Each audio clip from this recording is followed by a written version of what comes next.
Imagine your dog is out sniffing, so dog sniffing, and you stop so the dog caught a scent. So you have the leash on your dog, and your dog starts going the opposite direction of you with mad force pull. You don't even necessarily see what he's pulling towards. Okay. But I see what he's pulling towards, and it's an entity with an anchor on the end of it.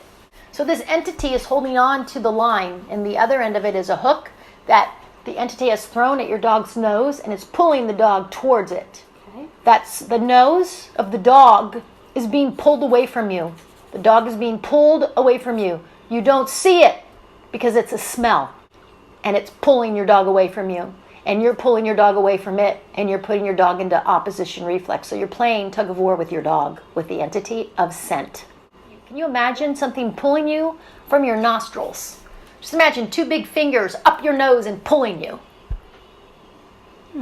What would you do? So you're out with your dog, and your dog all of a sudden, you feel the hook pulling him away from you. If that entity just hooked your dog like you've got a worm on the end of a fishing line and just cast that mother out, right? The entity of scent is one of the strongest scents in the world. You will never win. You will never overpower it. You will never, ever win the game. What you can do is get your own hook in your dog, and that is getting into the brain of your dog and the body. And some dogs are hired because of their sense of smell. You know, when dogs used to actually be used for something that they're bred to do. So we're always competing with the nature of the dog. I just want you to imagine for a second that this is you smelling the most amazing rose. Or walking into a house and you smell a stew cooking. Oh, man, everything is about their nose. Here we go. Oh, sniffing a leaf. So, I take my dog, let them chase a softball, play tug of war, whatever, and then we go for a walk for them. I'm not trying to get anywhere. I think treadmill outside. Are you still videotaping? Mm-hmm. So, one last thing.